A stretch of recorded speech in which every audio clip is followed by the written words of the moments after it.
اپنے آپ کو مسلمان کہنے والا، کلمہ پڑھنے والا، نواسہ رسول سے سچی محبت کرتا ہے، چاہے کوئی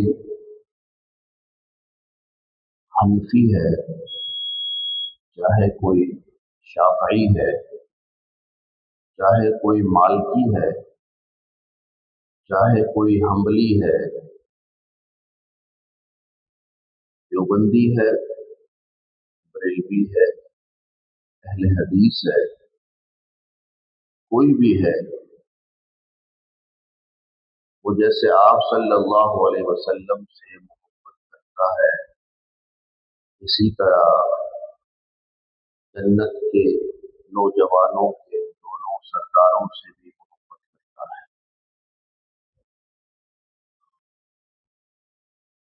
یہ کلمہ پڑھنے والا مسلمان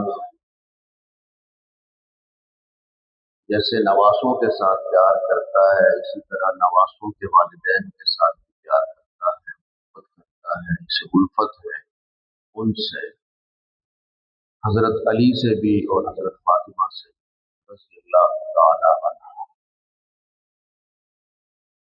مسلمان یہ کہتا ہے، مومن یہ کہتا ہے، اس کا ماننا یہ ہے کہ اہل بیت نبی کریم صلی اللہ علیہ وسلم کے جتنی ازواج ہیں، جتنی بنات ہیں، بیٹے ہیں،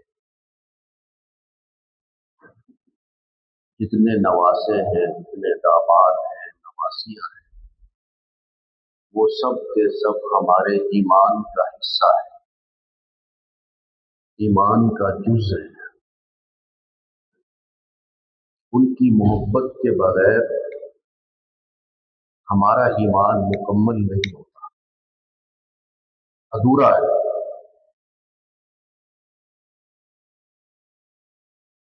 جب اہل بیت کے متعلق ایک مسلمان کا یہ عقیدہ اور نظریہ ہے، وہ اہل بیت سے والہانہ محبت کرتا ہے، پیار کرتا ہے، اور یہ کہتا ہے کہ ان سے محبت کے بغیر ہمارا ایمان مکمل نہیں ہوتا، وہ ہمارے ایمان کا جز ہے، حصہ ہے۔ اسی طرح صحابہ اکرام کے متعلق بھی اس کا یہی عقیدہ اور نظریہ ہے کہ ابو بکر صدیق رضی اللہ تعالی عنہ، حضرت عمر رضی اللہ تعالی عنہ، حضرت عثمان رضی اللہ تعالی عنہ، حضرت علی رضی اللہ تعالی عنہ، اما عائشہ، جتنے بھی صحابہ اکرام ہیں، وہ بھی ہمارے ایمان کا جز اور حصہ ہے، اہل بیت کی طرح۔ ان سے محبت کے بغیر بھی گزارا نہیں۔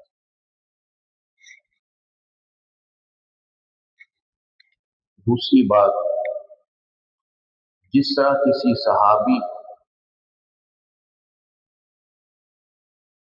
چاہے اس کا درجہ کم بھی ہے،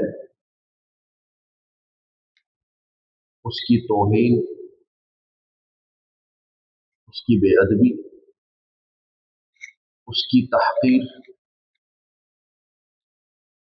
یہ جائز نہیں ہے، اور کرنے والا مسلمان نہیں ہو سکتا۔ اسی طرح اہل بیت کی توہین، تحقیر، تنقید کرنے والا بھی مسلمان نہیں ہو سکتا۔ عرض یہ کر رہا ہوں کہ چاہے صحابہ اکرام ہیں یا اہل بیت،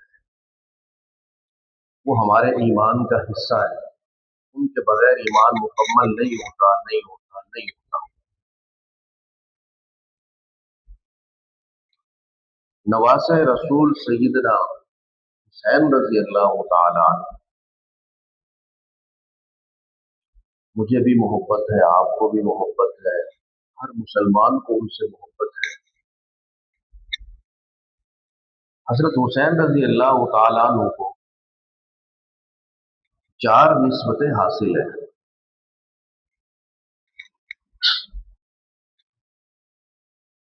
پہلی نسبت حضرت حسین رضی اللہ تعالیٰ عنہ حضرت علی کا بیٹا ہے۔ حضرت علی کون ہے؟ حضرت علی رضی اللہ تعالیٰ عنہ،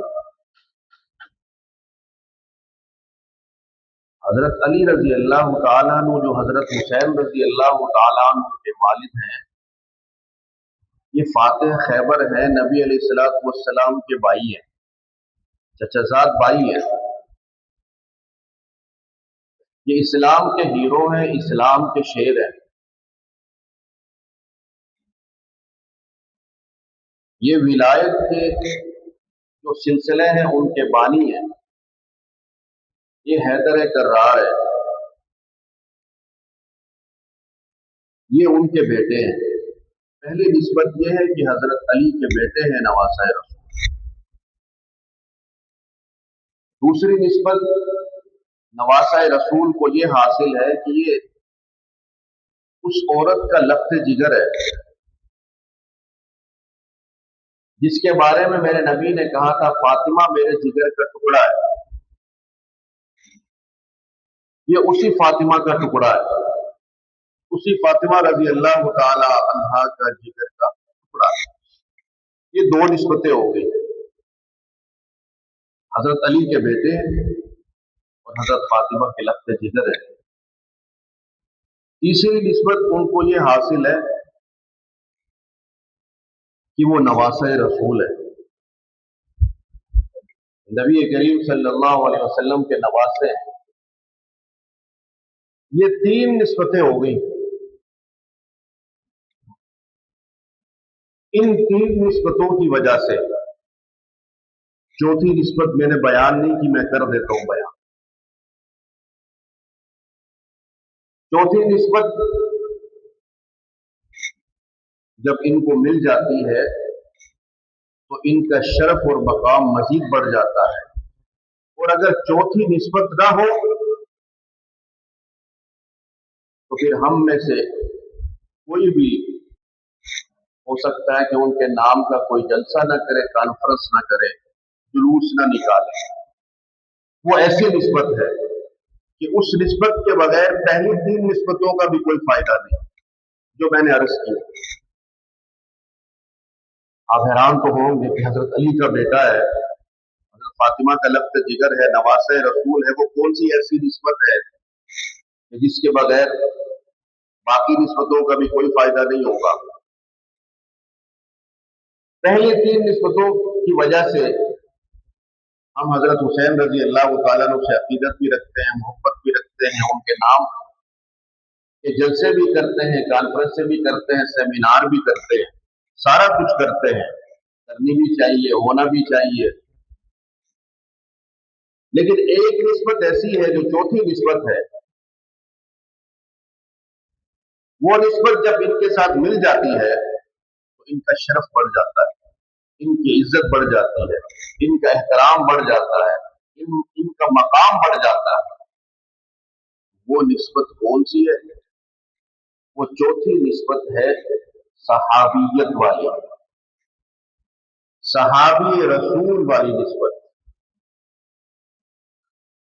حضرت حسین رضی اللہ تعالی عنہ حضرت علی اور حضرت فاطمہ کے لخت جگر بھی ہو، نواسے بھی ہو، لیکن اگر وہ صحابی نہ ہو تو آپ مجھے سوچ سمجھ کر بتائیں کہ پہلی تین نسبتوں کا کوئی فائدہ ہے؟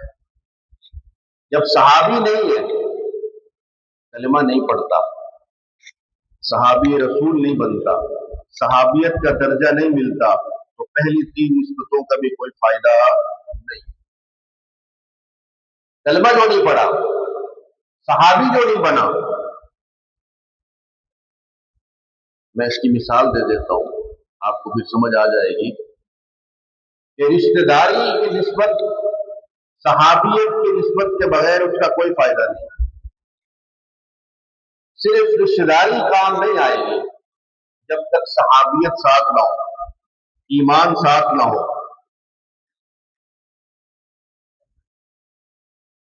نبی علیہ الصلوۃ والسلام کے چچا ہے، نام ابو لہب ہے۔